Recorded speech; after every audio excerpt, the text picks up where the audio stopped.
ವಿಧಾನಸಭೆಯಲ್ಲಿ pen drive bomb ಸ್ಫೋಟವಾಗಿದೆ. ಸಚಿವ RB. Timmapur ರಾಜೀನಾಮೆಗೆ ಒತ್ತಾಯ ಕೇಳಿ ಬರ್ತಾ ಇರುವಂತದ್ದು. ವಿಧಾನಸಭೆಯಲ್ಲಿ ಪೆನ್ಡ್ರೈವ್ ಬಾಂಬ್ ಸ್ಫೋಟ. ಸಚಿವ ಆರ್.ಬಿ. ತಿಮ್ಮಾಪುರ್ ರಾಜೀನಾಮೆಗೆ ಒತ್ತಾಯ. ವಿಧಾನಸಭೆಯಲ್ಲಿ ಪೆನ್ಡ್ರೈವ್ ಪ್ರದರ್ಶಿಸಿದ ಅಶೋಕ್. ಅಬಕಾರಿ ಇಲಾಖೆಯ ಭ್ರಷ್ಟಾಚಾರದ ದಾಖಲೆಯನ್ನ ರಿಲೀಸ್ ಮಾಡ್ತೀನಿ. ಅಬಕಾರಿ ಇಲಾಖೆಯಲ್ಲಿ ಪ್ರತಿ ಹಂತದಲ್ಲೂ ಕೂಡ ಭ್ರಷ್ಟಾಚಾರ ಆಗುತ್ತೆ. ಸಚಿವರಿಗೆ ಪಾಲು ಕೊಡಬೇಕು ಅನ್ನೋ ಆಡಿಯೋ ವೈರಲ್ ಆಗಿದೆ. ಆ ಆಡಿಯೋ ಪೆನ್ಡ್ರೈವ್ ನನ್ನ ಬಳಿ ಇದೆ ಎಂದ ಅಶೋಕ್. ಇಷ್ಟಾದ್ರೂ ನಾನವನಲ್ಲ ಅಂತ ಸಚಿವರು ಹೇಳ್ತಿದ್ದಾರೆ. ಮಂತ್ಲಿಯು ಮದ್ಯದ ಅಂಗಡಿಯಿಂದ ಕಲೆಕ್ಷನ್ ಮಾಡ್ತಾರೆ. ಮದ್ಯದ ಅಂಗಡಿಗಳು ಪ್ರತಿ ತಿಂಗಳು ಕಮಿಷನ್ ಕೊಡೋದು ಫಿಕ್ಸ್. ಇಲ್ಲಿ ಜಂಟಿ ಆಯುಕ್ತ ನಾಗರಾಜಪ್ಪ, ವಕೀಲ ರಮೇಶ್ ಆಡಿಯೋ ಇದೀಗ ವೈರಲ್ ಆಗಿದೆ. 18 ಲಕ್ಷ ಲಂಚಕ್ಕೆ ಜಂಟಿ ಆಯುಕ್ತ ನಾಗರಾಜಪ್ಪ ಬೇಡಿಕೆಯನ್ನ ಇಟ್ಟಿದ್ರು. ಇದು ನಾಗರಾಜಪ್ಪ ಮಾತನಾಡಿರೋ ಆಡಿಯೋ ಎಂದ ಅಶೋಕ್. ಗಾಂಧೀಜಿ ಮೇಲೆ ಆಣೆ ಮಾಡ್ತೇನೆ, ನಿನ್ನ ಕೆಲಸ ಮಾಡ್ತೇನೆ. ಇದ್ಯಾವುದು ಮೊದಲ ಬಾರಿ ಗಾಂಧೀಜಿ ಮೇಲೆ ಆಣೆ ಅಲ್ಲ. ಚರ್ಚೆಯೇ ಮಾಡದೆ ಸಚಿವರು ರಾಜೀನಾಮೆ ಕೊಡಬೇಕು.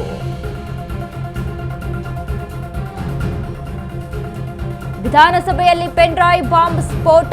ಸಚಿವ ಆರ್.ಬಿ. ತಿಮ್ಮಾಪುರ್ ರಾಜೀನಾಮೆಗೆ ಇದೀಗ ಒತ್ತಾಯ ಕೇಳಿ ಬರ್ತಾ ಇರುವಂತದ್ದು. ವಿಧಾನಸಭೆಯಲ್ಲಿ ಪೆನ್ಡ್ರೈವ್ ಪ್ರದರ್ಶಿಸಿದ್ದಾರೆ ಆರ್ ಅಶೋಕ್. ಅಬಕಾರಿ ಇಲಾಖೆಯ ಭ್ರಷ್ಟಾಚಾರದ ದಾಖಲೆಯನ್ನ ರಿಲೀಸ್ ಮಾಡ್ತೀನಿ ನಾನು. ಅಬಕಾರಿ ಇಲಾಖೆಯಲ್ಲಿ ಪ್ರತಿ ಹಂತದಲ್ಲೂ ಕೂಡ ಭ್ರಷ್ಟಾಚಾರ ನಡೆಯುತ್ತೆ. ಸಚಿವರಿಗೆ ಪಾಲು ಕೊಡಬೇಕು ಅನ್ನೋ ಆಡಿಯೋ ವೈರಲ್ ಆಗಿದೆ.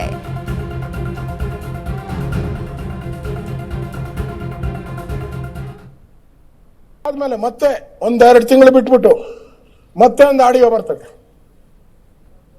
ಸಿಗ್ನಲ್ ಲೈಟು ಹುಷಾರ್, ಎಲ್ಲ ಬಂದಾಗ ರೆಡಿ ಅಂತ, ರೆಡಿಯಾಗಿರು.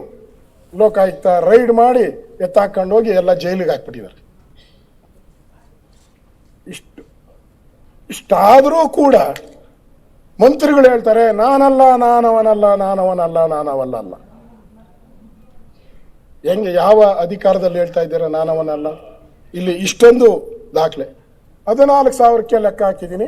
14,000 ಇಂಟು 15,000, ತಿಂಗಳಿಗೆ 15,000 ಕೊಡಬೇಕು. ಒಂದೊಂದು ವೈನ್ ಸ್ಟೋರು, ಬಾರ್ಗಳು. ಇನ್ನೂ ರೇಟ್ ಜಾಸ್ತಿ ಇದೆ, ಕೆಲವೆಲ್ಲ ದೊಡ್ಡ ದೊಡ್ಡವು ಇದೆ, ಅದಕ್ಕಿನ್ನೂ ಜಾಸ್ತಿ ಕೊಡ್ತಾರೆ. 25,000, 30,000.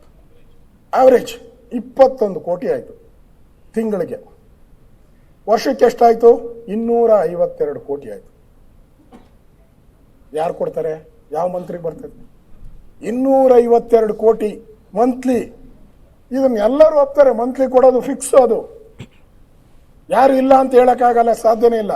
252 ಕೋಟಿ ಮಂತ್ಲಿ ಇದು, ಇಯರ್ಲಿ.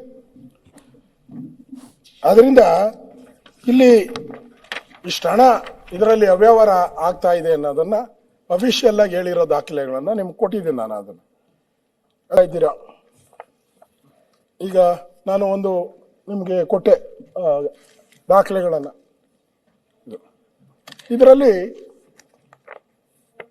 ಜಂಟಿ ಆಯುಕ್ತ ನಾಗರಾಜಪ್ಪ ಮತ್ತು ವಕೀಲ ರಮೇಶ CL7 ಮಂಜೂರಾತಿಗಾಗಿ ನಡೆದ ಮಾತುಕತೆ ನಡೆದಿದೆ ಅವರಿಬ್ಬರ ಮಧ್ಯೆ.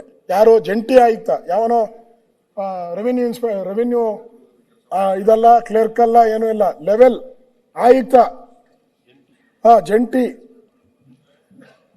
ಅವನು ಒಬ್ಬ ಕಸ್ಟಮರ್ ಜೊತೆ ಮಾತಾಡ್ತಾನೆ.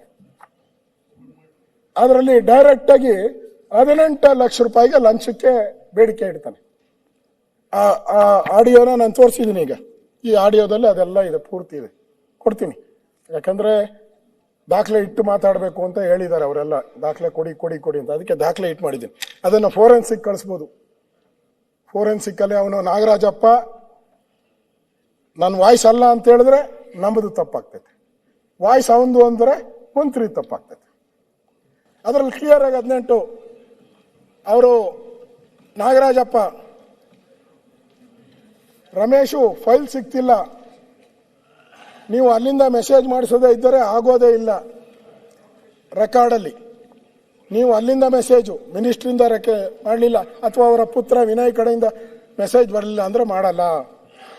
ರಮೇಶ್ ಅವನು ಅಪ್ಲೈ ಮಾಡಿದ್ದವನು ಏನು ಗುರುಗಳೇ ಇದೆಲ್ಲ ಒಬ್ಬ ಅಡ್ವೊಕೇಟ್ ಈ ಥರ ಮಾಡ್ತಾ ಇದ್ದೀರಾ ಅಡ್ವೊಕೇಟ್ಗೆ ಅಂತ. ನೋಡಪ್ಪ, ನಾಗರಾಜಪ್ಪ ಹೇಳ್ತಾನೆ, ನಿನಗೆ ಆಗಾಗಲೇ 2 ಮಾಡಿಕೊಟ್ಬಿಟ್ಟಿದ್ದೀನಿ. ಯಾರು ಇವಾಗ ಮಾಡಿದಾನೋ ಅವ್ನಿಗೆ ಅವಾಗೇ 2 ಕೊಟ್ಬಿಟ್ಟಿದ್ದಾರೆ. ನಿಮ್ಗೆ ಯಾರಾನ 2 ಕೊಟ್ಟಿದ್ದಾರನಪ್ಪ? ಬಾರ್ಗಳು ಯಾರಿಗಾನ ನೀವು ಹೇಳ್ದವ್ರಿಗೆ, ನಿಮಗೆ ಬೇಡ, ನೀವು ಹೇಳ್ದವ್ರಿಗೆ ಯಾರಿಗಾನ ಒಂದು 2 ಬಾರ್ ಕೊಟ್ಟಿದ್ದಾರ ನೋಡಿ? ಅವ್ನಿಗೆ 2 ಬಾರ್ ಕೊಟ್ಬಿಟ್ಟಿದ್ದಾರೆ. ಅವಾಗ 2 ಬಾರ್ ಲೈಸೆನ್ಸ್. ಅವನು ಹೇಳ್ತಾನೆ, ಸರ್ ಲಾಸ್ಟ್ ಟೈಮ್ ಕೊಟ್ಟಿದ್ದಕ್ಕೆಲ್ಲ ದುಡ್ಡು ಕೊಟ್ಟಿದ್ದೀನಲ್ಲ ಅಂತ ಹೇಳ್ತಾನೆ ರೆಕಾರ್ಡಲ್ಲಿ. ಲಾಸ್ಟ್ ಟೈಮ್ ನೀವು ಕೊಟ್ಟಿದ್ದಕ್ಕೆಲ್ಲ ನಾನು ದುಡ್ಡು ಕೊಟ್ಟಿದ್ದೀನಿ ಅಂತ ರೆಕಾರ್ಡಲ್ಲಿ ಹೇಳ್ತಾನೆ. ಆಮೇಲೆ ಅವನು ರಮೇಶ್ ಹೇಳ್ತಾನೆ, ಸರ್ ನಂದು ಒಂದು 50% ಮಾಡ್ಕೊಂಬಿಡಿ ಸರ್. ಯಾರೋ ಲಂಚನ 50% ಕಡಿಮೆ ಮಾಡ್ಕೊಳ್ಳಿ ಸರ್ ಅಂತ.